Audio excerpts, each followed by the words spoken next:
Hi guys, nandito tayo ngayon sa isang lugar na kung saan ay makikita nyo ng iba't ibang klase ng gulay. Ngayon po ay itutur ko kayo dito sa garden ng kapatid ko. Meron po siya ditong okra,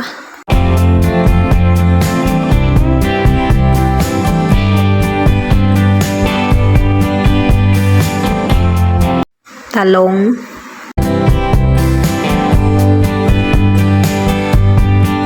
likway, niyog panggata, ampalaya,